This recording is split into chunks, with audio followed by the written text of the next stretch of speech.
Good morning students. Next మన దృఢ వస్తువు యాంత్రిక శాస్త్రంలోనే నెక్స్ట్ టాపిక్ వచ్చి మనకి యూలర్ సమీకరణాలు లేదా దృఢ వస్తువు యొక్క చలన సమీకరణాలు.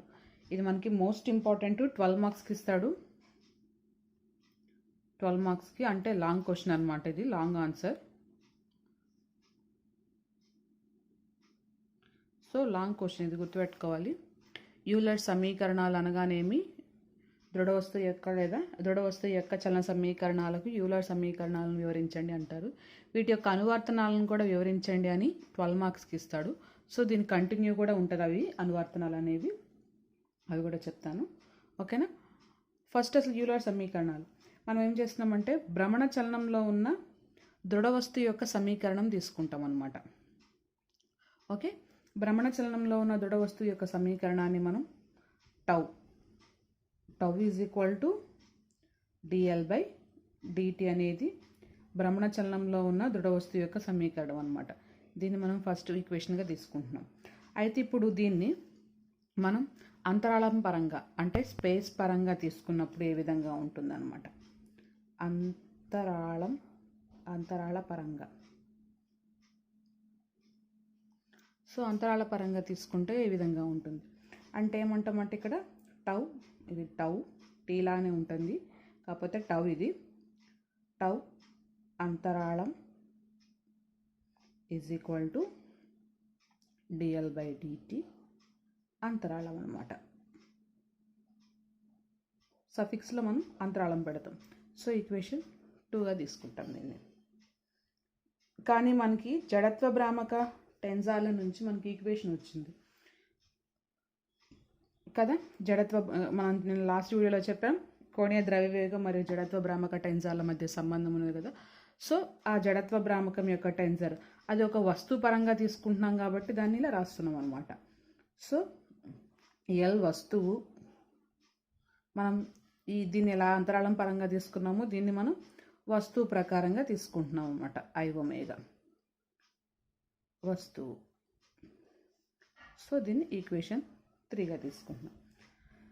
ఓకే. కానీ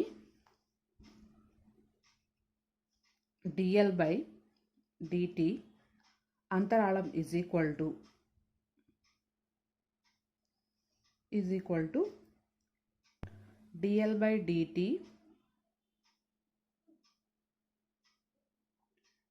వస్తువు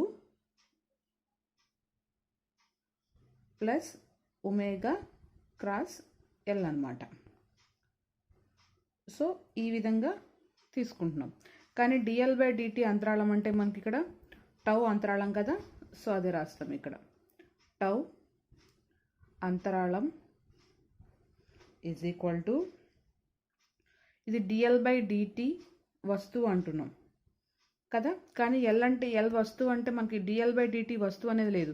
ఓన్లీ మనకి ఎల్ వస్తువు మాత్రమే ఉంది కాబట్టి ఈ ఎల్ వస్తువు ప్లేస్లో అంటే ఎల్ ప్లేస్లో మనం I⍵ని ప్రతిక్షేపించుకుంటాం.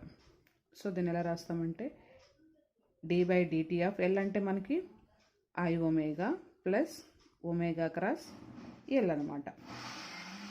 సో ఈ విధంగా రాస్తాం. అయితే ఇప్పుడు ఏం చేస్తామంటే దీన్ని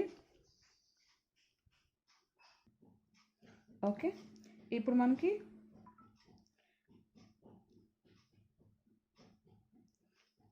ఇప్పుడు మనం ఏం చేస్తామంటే ఒమేగా క్రాస్ ఎల్ చేస్తామన్నమాట. ఇప్పుడు మనం ఒమేగా క్రాస్ ఎల్ చేయాలంటే ఫస్ట్ ఒమేగా అంటే మనం already I⍵x plus j⍵y plus k⍵z ఇది. అలాగే ఎల్ అంటే I⍵lx plus j⍵ly plus k⍵lz. So ఇవి ఇప్పుడు మనం ఒమేగా క్రాస్ ఎల్ చేద్దాం. ఇవన్నీ మీకు సరిసల్లో వస్తాయి. I⍵k అలాగే ఒమేగా⍵x ఒమేగా⍵y ఒమేగా⍵z ఇది Lx Ly Lz. సో దీన్ని ఎలా రాస్తాం మనం I⍵y Lz మైనస్ ఒమేగా⍵z Ly మైనస్ j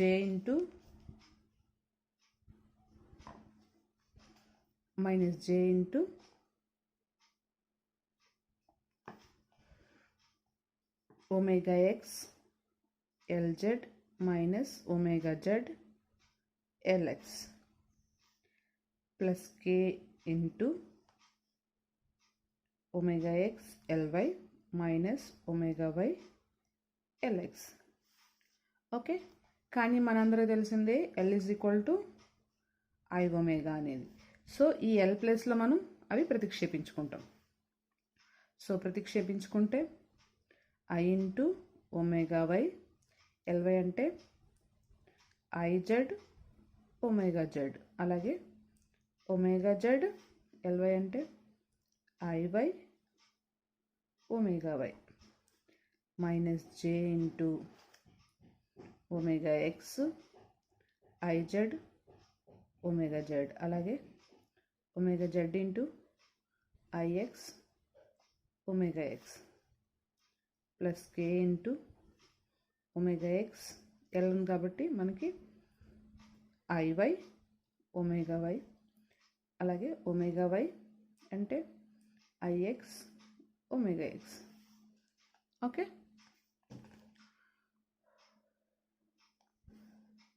సో దీని తర్వాత వీటిలో కామన్గా ఉన్నాయి, కామన్ తీద్దాం మనం. సో ఐ ఇంటూ దీంట్లో కామన్గా ఏమున్నాయి మనకి omega why omega Z, omega Z omega అంటే omega why omega Z common తీస్తే I Z minus I Y minus J into అలాగే same omega X omega Z common తీస్తే ఐజెడ్ మైనస్ ఐఎక్స్, అలాగే plus K into omega X omega Y common తీస్తే I Y minus I X. Okay, so ఇవి కామన్గా ఉన్నాయి. ఇప్పుడు ఇక్కడ మైనస్ ఉంది కదా, ఈ మైనస్ మనం లోపలికి తీసుకున్నాం అనుకో, అప్పుడు ఏమొస్తుంది మనకి omega cross L is equal to I into omega why omega Z into I Z minus I Y plus J into omega X omega Y minus అంటే రివర్స్ అవుతుంది కదా, ఐఎక్స్ మైనస్ ఐజెడ్ అవుతుంది. సో అదే రాస్తున్నాం. Plus K into omega X omega why into I Y minus I X. Okay, so ఇదన్నమాట. ఇప్పుడు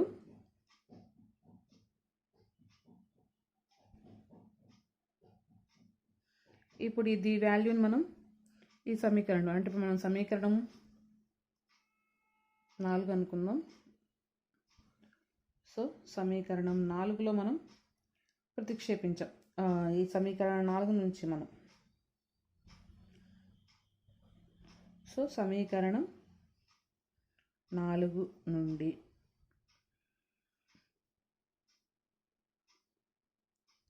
so 4 నుండి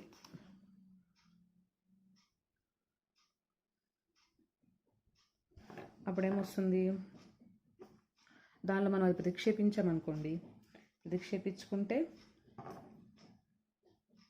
tau X is equal to ఇది I X omega X by omega T plus first ఇది కాబట్టి omega why omega Z into I Z minus I Y, అలాగే tau Y is equal to I Y into omega why by DT plus omega X omega why into I X minus I Z. Tau Z is equal to I Z is equal to D omega Z by DT plus omega X omega why into I Y minus I X. అంటే ఇప్పుడు మనం ఏం చేస్తున్నామంటే ఈ omega cross L విలువను ఈ సమీకరణంలో ప్రతిక్షేపించుకుంటే వాటిని మనం tau X tau Y tau జెడ్లుగా విడగొట్టుకున్న తర్వాత మనం ఈ విధంగా రాస్తున్నాం అన్నమాట. ఓకే, దీన్ని మనం ఐ అంటే మళ్ళీ ఐఎక్స్ ఐవై ఐజెడ్ గాను, అలాగే ఒమేగా అంటే omega X omega why omega జెడ్గా తీసుకొని వీటిలో కూడా అంటే I into omega X I into I sorry omega అంటే మనకి ఇది కదా, అలాగే ఐ అంటే కూడా I I X plus J I Y plus K I Z. So ఆ విధంగా తీసుకొని వీటిని కూడా డెరివేషన్ చేసి మనం సింప్లిఫికేషన్గా ఈ విధంగా రాస్తున్నాం అన్నమాట. ఓకేనా. సో ఈ సమీకరణాలని అంటే ఈ 3 సమీకరణాలని మనం యూలర్ సమీకరణాలుగా తీసుకుంటాం అన్నమాట. అంటే భ్రమణ చలనంలో ఉన్న దృఢ వస్తువు యొక్క యూలర్స్ సమీకరణాలు అని అంటాం. వీటిల్ని ఏంటి, tau X tau Y tau జెడ్లని పై సమీకరణాలని భ్రమణ చలనంలో ఉన్న యూలర్స్ సమీకరణాలుగా చెప్పుకుంటున్నాం అనమాట. సో ఇది యూలర్స్ సమీకరణాలు. అయితే మనకు క్వశ్చన్ ఏ విధంగా ఇస్తారంటే యూలర్ సమీకరణాలను వివరించి యూలర్ సమీకరణాల యొక్క అనువర్తనాలను రాయండి, లేదా యూలర్ సమీకరణాల యొక్క అనువర్తనాల్లో శక్తి నిత్యత్వ నియమం అలాగే కోణీయ ద్రవ్యవేగ నిత్యత్వ నియమం ఏ విధంగా ఉంటాయో చూపించండి అని ఇస్తాడనమాట. సో ఇప్పుడు యూలర్ సమీకరణాల యొక్క అనువర్తనాలను మనం తెలుసుకుందాం. సో యూలర్ సమీకరణాల యొక్క అనువర్తనాల్లో ఫస్ట్ అనువర్తనం శక్తి నిత్యత్వ సూత్రం. శక్తి నిత్యత్వ నియమం తెలిసిందే కదా. శక్తిని సృష్టించలేము, నాశనం చేయలేము, కానీ ఒక రూపం నుంచి ఇంకో రూపంలోకి మార్చవచ్చు అనేది మన శక్తి నిత్యత్వ నియమం అన్నమాట. సో దానికి మనం యూలర్ సమీకరణాలను ఏ విధంగా అనువర్తింపజేస్తామో చూస్తాం. మనకు ఆల్రెడీ యూలర్ సమీకరణాలు అనేవి వచ్చినాయి కదా. So tau X tau Y tau Z అనేవి మనకి యూలర్ సమీకరణాలుగా తీసుకున్నాం. సో ఆ యూలర్ సమీకరణాల్లో మనం ఫస్ట్ ఏం చేస్తామంటే టౌ అనేది 0 అయినప్పుడు మనం యూలర్ సమీకరణాల నుంచి తీసుకుంటున్నాం. So tau is equal to 0 అయిందనుకోండి, అప్పుడు దాని నుంచి యూలర్ సమీకరణాలు ఏమి వచ్చినాయి మనకి. సో టౌ ఎక్స్ అనేది 0, టౌ వై అనేది 0, టౌ జెడ్ అనేది కూడా 0ని తీసుకోవాలన్నమాట. సో దాని నుంచి IX into d omega X by DT plus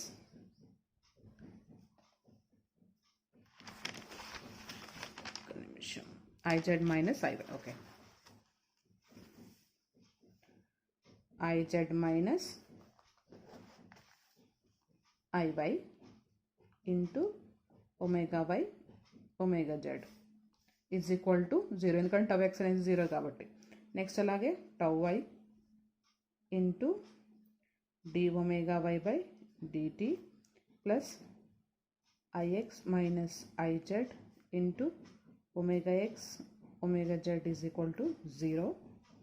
అలాగే IZ into d omega Z by DT plus IY minus IX into omega X omega y is equal to 0. So ఇవి అయితే ఇప్పుడు ఏం చేస్తామంటే దీన్ని మళ్ళీ సేమ్ ఫస్ట్ సెకండ్ థర్డ్ ఈ మూడు సమీకరణాలకు మనం ఏం చేస్తామంటే omega X omega why omega జెడ్లను గుణించి తర్వాత వాటిని కూడాలన్నమాట. పై సమీకరణాలకు omega X omega why omega జెడ్లను గుణించి కూడగా. సో వీటిని గుణించి కూడామనుకోండి, అప్పుడు ఏమొస్తుంది మనకి ఇక్కడ ఒమేగా ఎక్స్ వస్తుంది, అలాగే ఇక్కడ మనకి ఒమేగా ఎక్స్ ఒమేగా వై.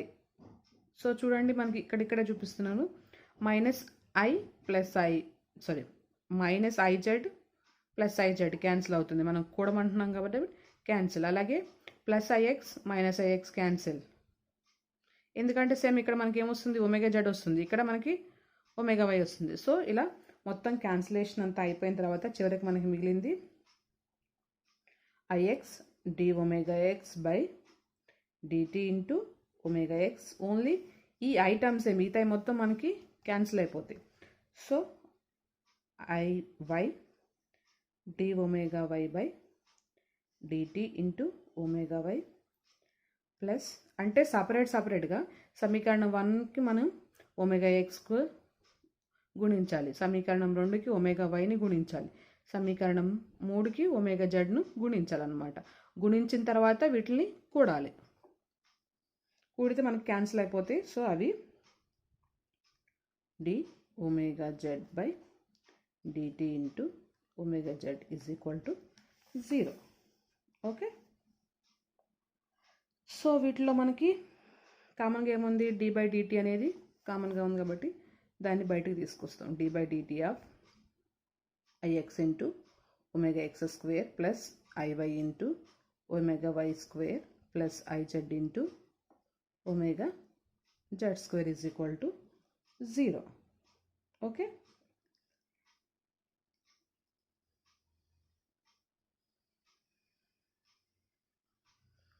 కానీ మనకి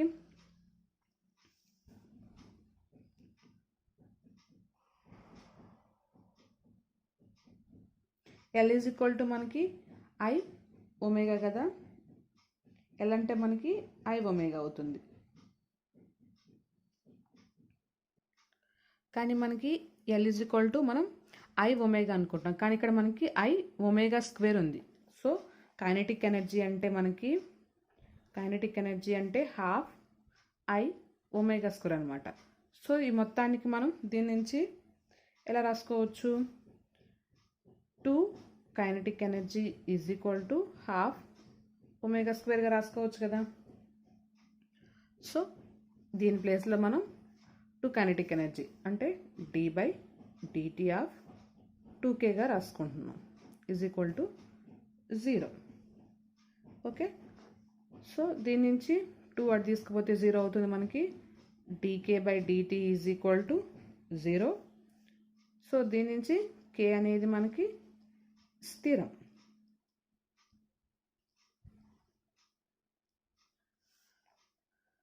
సో అది శక్తి నిత్యత్వ నియమం అన్నమాట. నెక్స్ట్ మనకి కోణీయ ద్రవ్యవేగ నిత్యత్వ నియమం. కోణీయ ద్రవ్యవేగ నిత్యత్వ నియమం లేదా సూత్రం అని అర్థం. సో రెండో యూలర్ సమీకరణం యొక్క అనువర్తనం ఇది.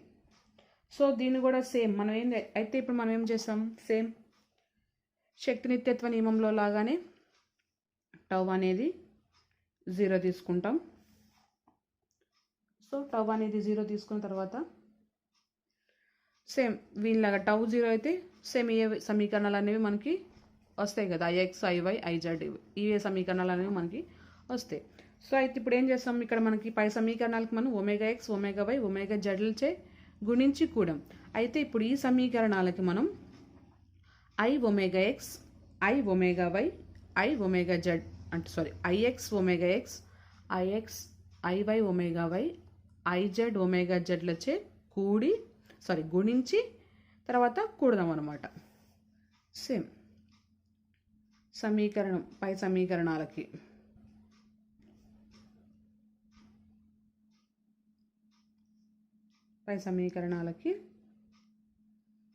IX ఒమేగా ఎక్స్ అలాగే IY omega Y IZ omega Z లచే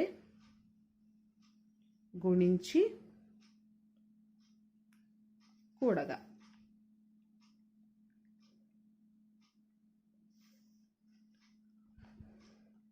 so గుణించి కూడాలన్నమాట. సో గుణించి కూడితే మనకి ఇదే వస్తుంది సమీకరణం. కాకపోతే ఇక్కడ మనకి IX స్క్వేర్ వస్తుంది, అదే రాస్తాం. IX square same d omega X by dt into omega X plus IY square by d omega why into dt into omega y plus IZ into d omega Z by dt into omega z is equal to 0. Okay, so దీంట్లో ఇందాకట్లాగానే common తీస్తాం d/dtని. So d/dt common తీస్తే మనకి IX² ωx² plus IY² ωy² plus IZ² ωz² is equal to 0. Okay, so ఇప్పుడు మనం రాసుకోవచ్చు L is equal to I omega కదా. So ఇప్పుడు దీని నుంచి మనం L² అంటే I² ω² అనేది రాసుకోవచ్చు. కాబట్టి దీని ప్లేస్లో మనం d/dt of L² is equal to 0. So దీనికి డెరివేటివ్ చేస్తే మనం 2L ఇంటూ అలాగే dL/dt is equal to 0. So dL/dt is equal to 0. అలాగే L ఈజ్ ఈక్వల్ టు స్థిరం. ఇదే కదా కోణీయ ద్రవ్యవేగ నిత్యత్వ నియమం అనేది. బాహ్య బలభ్రామకం అనేది శూన్యమైనప్పుడు L అనేది స్థిరంగా ఉంటుంది అనేది కోణీయ ద్రవ్యవేగ నిత్యత్వ నియమం. సో అది మనకి బాహ్య బలభ్రామకం టవ్ అనేది 0 అయినప్పుడు మాత్రమే L అనేది స్థిరంగా వస్తుంది. సో ఇది కోణీయ ద్రవ్యవేగ నిత్యత్వ సూత్రం. సో ఇవి రెండు మోస్ట్ ఇంపార్టెంట్ అనమాట. యూలర్స్ అనువర్తనాలు, యూలర్ సమీకరణం యొక్క అనువర్తనాలు. మీకు ఆల్రెడీ నోట్స్ ఉన్నది కదా, సో ఆ నోట్స్ చూడండి. ఒకవేళ అది అర్థం కాకపోలేదు అని అంటే నాకు మెసేజ్ చేస్తే నేను మళ్ళీ ఎక్స్ప్లెయిన్ చేస్తాను మీకు. ఓకేనా? Thank you.